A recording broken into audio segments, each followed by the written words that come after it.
Bonjour à toutes et à tous. Merci à vous d'être avec nous en direct sur Boursorama. Il est 8h45 et ce matin, votre invité, c'est François Villeroy de Galhau, le gouverneur de la Banque de France.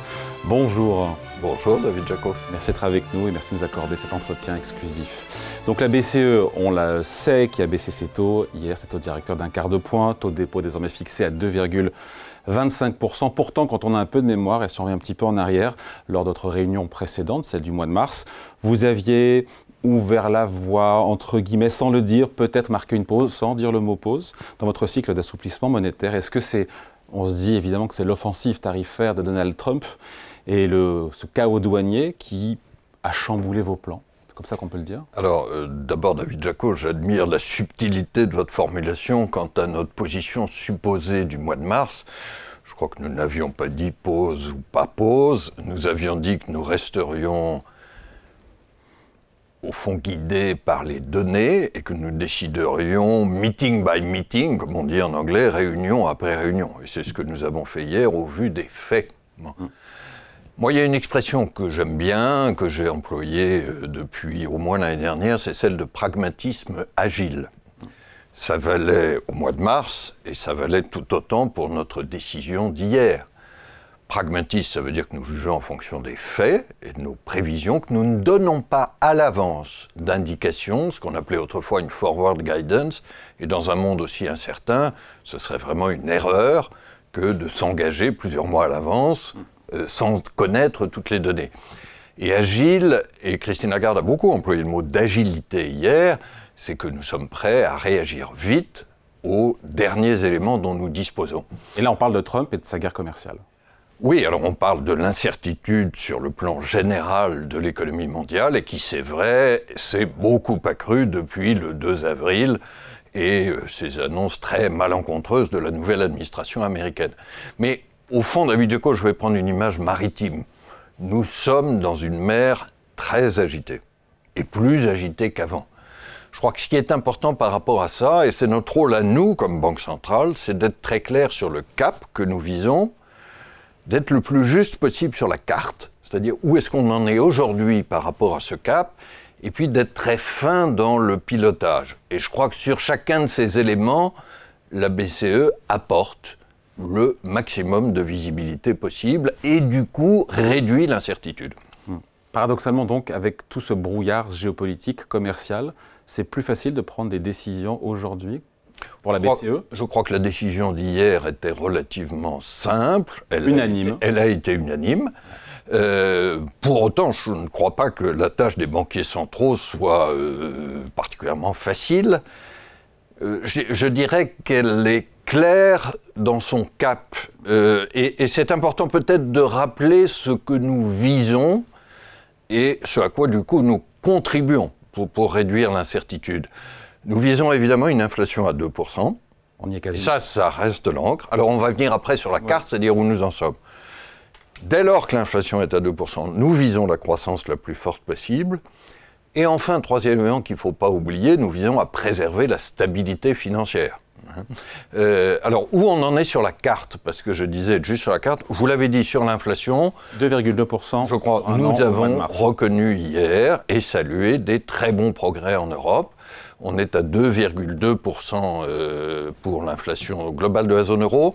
Ce qui est peut-être encore plus significatif, c'est quand on regarde l'inflation sous-jacente, en dehors de l'énergie et de l'alimentation, qui sont les composantes les plus volatiles, nous sommes descendus à 2,4%, en particulier les services, qui restaient un peu plus inflationnistes, on voit une décélération. Donc le risque inflationniste est écarté aujourd'hui. Alors, peut-être pour rester encore une minute sur l'inflation, cette modération qu'on voit dans les services est associée elle-même à une modération salariale. Vous vous souvenez que c'était un des points qu'on regardait avec attention, l'évolution des salaires, en particulier en Allemagne. Sur tout ça, je dirais qu'il y a des indicateurs dans la bonne direction. Alors évidemment, on s'est posé la question dans ces nouvelles turbulences commerciales, protectionnistes, est-ce qu'il y a un risque inflationniste? Et souvenez-vous, c'était une question qu'on se posait beaucoup il y a plusieurs semaines, en disant mais s'il y a des contre-tarifs introduits en Europe, ça fera plus d'inflation. Je crois que ce que nous avons discuté, constaté hier, c'est que ce risque inflationniste paraît plutôt faible. Il est même assez probable qu'aujourd'hui les risques sur l'inflation sont à la baisse. Pourquoi? Parce qu'en face de ces contre-tarifs possibles, j'espère au passage qu'on réussira une négociation avec les États-Unis et qu'on ira plutôt vers la désescalade. Mais disons qu'il reste le risque de ces contre-tarifs inflationnistes. Mais en face de ça, vous avez l'appréciation de l'euro. Oui. Vous avez la baisse du prix des matières premières, le pétrole, le gaz, etc. Et puis, vous avez peut-être des importations d'autres pays, en particulier de la Chine, il ne faut pas qu'on soit submergé, mais qui vont jouer contre l'inflation en Europe. Donc tout ça, global, tout ça redonne des marges de manœuvre à la BCE pour baisser ses taux. Ce n'est pas forcément des marges de manœuvre, mais en tout cas, le risque inflationniste supplémentaire qui était craint il y a quelques semaines me paraît aujourd'hui écarté. Alors après, il y a la croissance. Dès lors qu'on a l'inflation à 2%, et je crois vraiment que nous y serons cette année, il faut que la politique monétaire puisse, c'est notre objectif secondaire dans le traité, contribuer à soutenir la croissance, mais ça ne dépend pas que de la politique monétaire. Il y a un point qui a été peu noté hier, mais qui me paraît très important dans notre décision d'hier, c'est que nous avons fait un appel très fort au gouvernement. Et je peux vous dire que nous en avons beaucoup discuté autour de la table du Conseil des gouverneurs, un appel très fort au gouvernement et à la Commission européenne pour accélérer la musculation économique de l'Europe. David Jaco, il se trouve que la Banque de France a publié la semaine dernière la traditionnelle lettre au président de la République, et je l'ai appelée de la tétanie. La tétanie, c'est la stupéfaction face à ces annonces américaines, de la tétanie à la mobilisation générale. Dans la mobilisation générale, il faut que l'Europe se réveille, il faut que l'Europe joue ses atouts économiques à fond. Ça, c'est le rapport Draghi, le rapport Letta, ce qu'on a appelé la boussole de compétitivité de la Commission. Il y a 3 choses qu'il faut faire maintenant en urgence.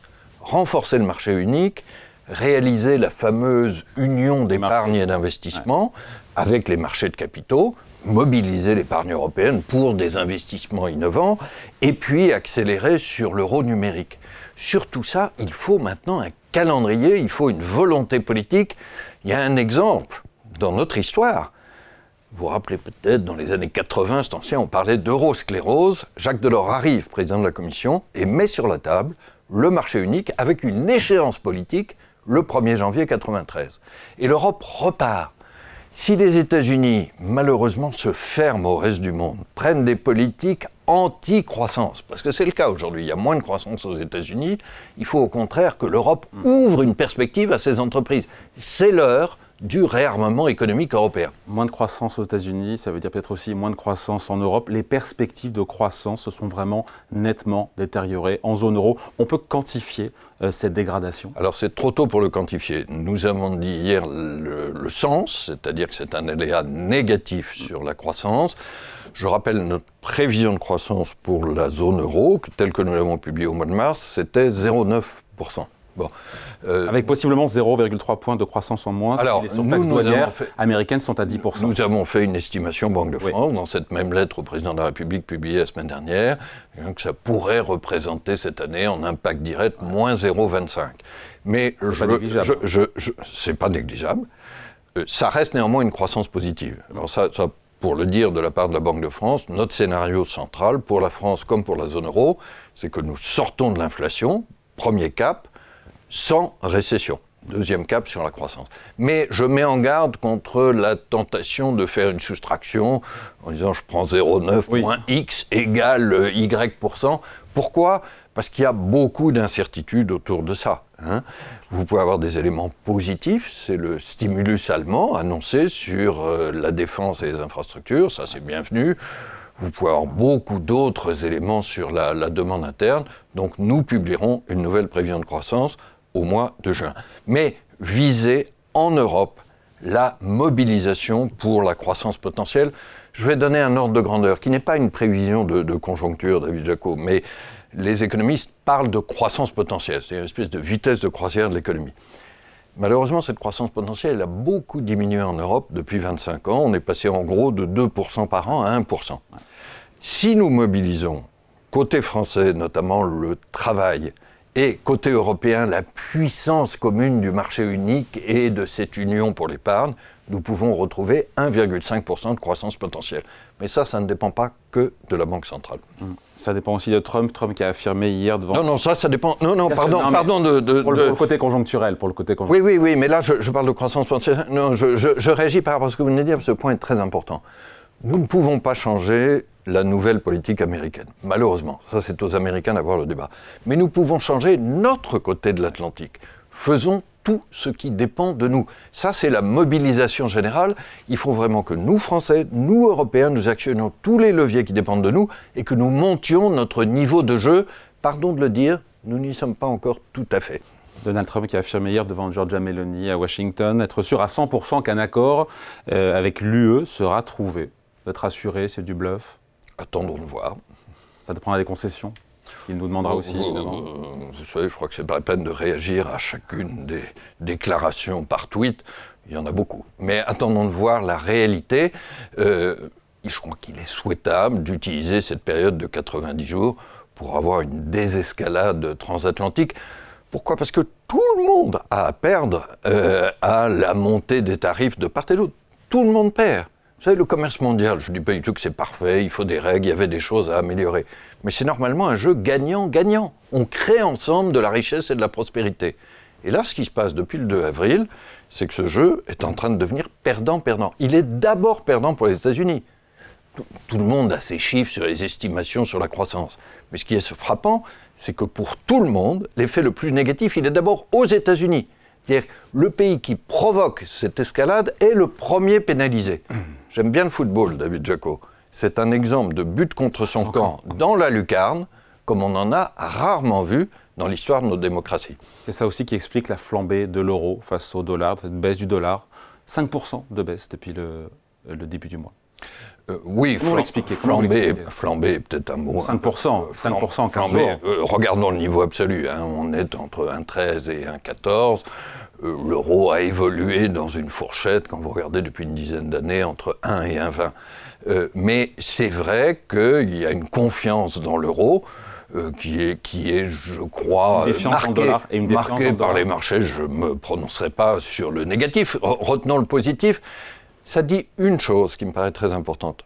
Heureusement que l'Europe a construit l'euro depuis 25 ans. Là, nous avons un élément de souveraineté monétaire qui nous donne l'autonomie, qui nous donne aussi l'autonomie de notre politique monétaire. La décision d'hier, nous l'avons prise en tant qu'Européens, selon l'intérêt des Européens. Or, souvenez-vous, avant l'euro, quand il y avait des mouvements sur le dollar, quand il y avait des mouvements sur la politique monétaire américaine, ça affectait beaucoup les monnaies européennes entre elles. Nous avons gagné notre autonomie, notre force. L'euro est soutenu aujourd'hui par les 3/4 des Européens. Ce que nous avons fait en matière monétaire, il faut maintenant le faire en matière économique et financière. C'est mon appel très fort à un marché unique souverain et à une union d'épargne et d'investissement. Et on avance à combien ? Il n'y a pas de temps à perdre. On avance à combien en zone euro là-dessus ? Alors en zone euro, nous sommes 20. À l'intérieur du marché unique, nous sommes 27. Je crois qu'il faut d'abord viser d'avoir les 20 et les 27. Je n'ai pas de raison de penser qu'on n'y arrive pas, d'ailleurs. Sinon, il faudra avancer entre les pays les plus importants et les plus motivés. Mais nous n'en sommes pas là. L'euro face au dollar à 1,14, d'un côté ça limite les pressions inflationnistes, mais ça pénalise aussi les entreprises qui exportent. Lequel de ces deux effets l'emporte ? On sait ou on ne sait pas ? Oui, je crois encore une fois qu'il faut éviter d'isoler un élément, d'en déduire tel effet sur le croissant. Voilà, c'est effectivement un élément qui facilite l'atteinte de la cible d'inflation, qui du coup peut donner un peu d'espace sur la politique monétaire, mais il y a bien d'autres éléments que la politique monétaire regarde. Voilà, nous ne faisons pas de prévisions sur le taux de change. Nous n'avons pas d'objectif sur le change, simplement c'est un élément que nous regardons parmi les autres pour, comme je le disais, être juste sur la carte. Vous savez, je crois vraiment que le rôle d'une banque centrale dans une mer agitée, c'est encore plus que d'habitude d'être très clair sur le cap et ensuite avec indépendance, avec professionnalisme, avec expertise, de dire où on en est sur la carte aujourd'hui. Voilà. D'accord, pour filer la métaphore. Les marchés qui ont déjà évidemment le regard porté sur la réunion de juin, déjà, ils attendent une nouvelle baisse de taux. Est-ce qu'ils ont raison, ils ont tort? Est-ce que vous y êtes favorable à titre personnel? Nous sommes aujourd'hui le 18 avril. Il y a 6 semaines d'ici notre prochaine réunion.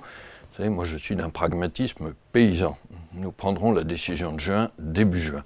Pardon du caractère très basique de ma réponse, mais je crois que c'est notre devoir professionnel. Quand je parlais tout à l'heure de pragmatisme agile, il y a eu dans des temps calmes ce qu'on a appelé la forward guidance, c'est-à-dire on donnait des indications à l'avance, parce qu'il y avait besoin de donner des repères, notamment pour éviter à l'époque, souvenez-vous, le piège de la déflation. Nous ne sommes pas aujourd'hui dans des temps calmes, donc clair sur le cap, juste sur la carte, et assez fin sur le pilotage. Si nous sommes fins sur le pilotage, ça n'est pas pour dire aujourd'hui ce que nous ferons dans les hypothèses de début juin. Mais disons que les diverses options sont ouvertes. Christine Lagarde a insisté hier sur un autre mot à côté du mot agité, c'est préparation. Voilà, il faut se préparer aux diverses hypothèses. Cette période troublée et agitée, ça sort du débat, toute la question du taux neutre en zone euro.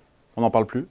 Alors, le taux neutre, c'est un très beau concept dans la cartographie, puisque gardons l'image maritime, c'est une étoile, ce qu'on appelle R étoile, qui est dans le ciel et qui vous dit à peu près la frontière entre une politique monétaire restrictive, quand vous êtes au-dessus du taux neutre, et accommodante quand vous êtes en dessous. Bon. Je crois que c'est un concept économique utile. Aujourd'hui, par contre, c'est pour le pilotage fin dont je parlais, une étoile qui est assez peu... Donc c'est plus un sujet. Qui est assez peu un repère, parce que d'abord, autant le concept existe, autant il n'est pas mesurable, et donc son chiffrage fait l'objet de débats passionnés. Il y a une fourchette qui avait été publiée par la BCE disant on est entre 1,75 et 2,25, avec un certain intervalle de confiance, mais... je crois que nous ne vivons pas aujourd'hui dans un monde neutre, nous vivons dans un monde où nous sommes de ce pragmatisme agile, donc dominé par les données, par notre jugement économique, plutôt que par un débat théorique. Une expression a été supprimée du communiqué de la BCE. Alors je ne sais plus, c'est le fait que la politique monétaire soit significativement moins restrictive, c'est ça? Comment il faut comprendre ça? Alors c'est exactement lié à ce que vous venez de dire, c'est-à-dire que ce significativement moins restrictive, qui était notre expression de mars... Qu'est-ce que ça implique? Non, correspondait à un repère supposé par rapport au taux neutre, c'est-à-dire qu'on s'en rapprochait par le haut, si j'ose le dire de façon plus familière. Aujourd'hui, nous avons enlevé cette expression parce que ça n'est pas la peine dans cette mer agitée de perdre du temps pour savoir où est exactement l'étoile. Ça n'est pas aujourd'hui elle qui nous guide. Un taux directeur de la BCE à 1,75%, 1,5% d'ici la fin de l'année, c'est hérétique, c'est déraisonnable ou pas? Pardon, je la pose direct. Oui. Écoutez, quand je vous parle de pragmatisme agile, quand je vous parle d'optionnalité... Tout est ouvert. Nous verrons bien, mais c'est le genre de question, quand je vous dis que ça n'est pas exclu, n'en déduisez pas que c'est un pronostic. Nous verrons, notre devoir vis-à-vis des agents économiques, c'est de leur garantir la clarté de ce cap de l'inflation à 2%, et sous réserve de l'inflation à 2%, nous ferons ce qu'il faut pour soutenir la croissance et pour préserver la stabilité financière. Au passage, sur la stabilité financière, nous avons noté que les turbulences de marché conduisaient à un resserrement des conditions financières. C'est toujours le cas aujourd'hui ? Nous avons noté ce risque, il y a l'appréciation du change, il y a la dégradation des marchés actions, etc. Donc c'est aussi un élément que nous regardons. Qui plaide pour plus de baisse de taux. Voilà. Et donc, notre devoir vis-à-vis des acteurs économiques, c'est de garantir ce cap économique sur la finesse et l'ajustement du pilotage. Nous le ferons réunion après réunion. François-Villard Gallo, on n'a pas parlé hier, je ne crois pas, du QT, Quantitative Tightening, sur le fait que la Banque centrale réduise la taille de son bilan. Est-ce que vous levez les pieds? Qu'est-ce qui se passe? Est-ce qu'une décision a été prise là-dessus? Non, là-dessus, prévisibilité aussi et clarté. Nous faisons exactement ce que nous avons annoncé depuis 2 ans. Alors, j'aime pas beaucoup cette expression de Quantitative Tightening, et je vais expliquer pourquoi. Nous partons de ce qu'on avait appelé le quantitative easing, c'est-à-dire avant même le Covid, et puis a fortiori pendant le Covid, la Banque centrale européenne a acheté beaucoup d'obligations, a augmenté la taille de son bilan. Pourquoi? Pour éviter le risque de déflation à l'époque. Au passage, je dissipe ce qui est parfois un malentendu, quand la Banque centrale achète des obligations d'État, de la France, de l'Allemagne, de l'Italie, ça n'est pas pour aider le financement des États, c'est pour peser à la baisse sur les taux longs et éviter le risque de déflation. Alors, ce que nous avons dit, et nous avons commencé à le faire depuis 2022, c'est qu'on a arrêté ces achats, et on a même, c'est ça que certains appellent le quantitative tightening, nous avons arrêté le réinvestissement de la tombée des obligations. C'est-à-dire que non seulement on a stabilisé le volume du portefeuille en arrêtant les achats, les obligations arrivent à échéance, mais on a commencé à le diminuer au fur et à mesure du remboursement des obligations. Mais ça n'est pas symétrique, je le souligne, le QE, quand vous achetez, monte très vite. Le QT, et je n'aime pas beaucoup l'expression, mais disons la diminution du portefeuille se passe très progressivement, sur plusieurs années, au fur et à mesure de la tombée des obligations qui, elle, dure 10 ans.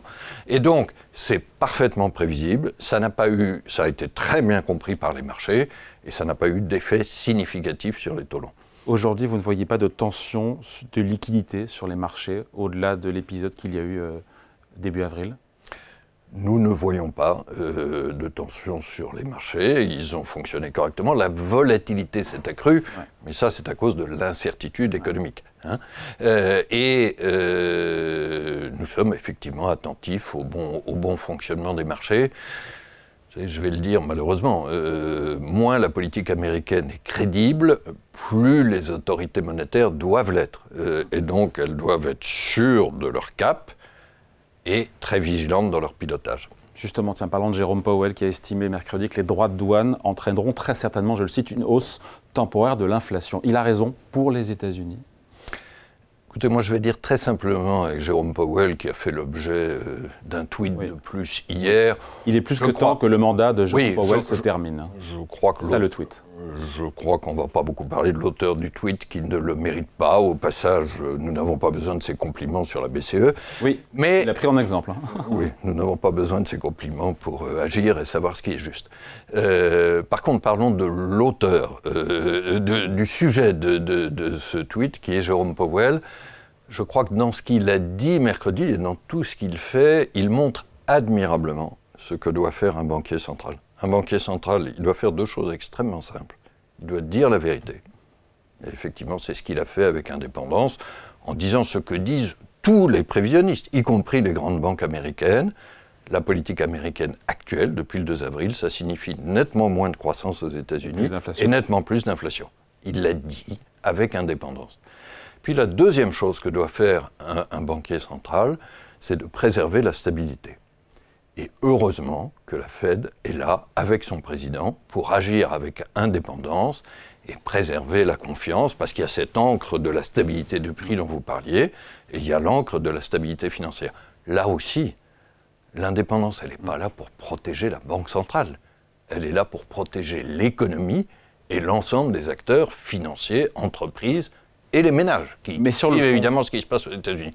Donc je salue, si vous permettez, le professionnalisme et le courage de cet homme.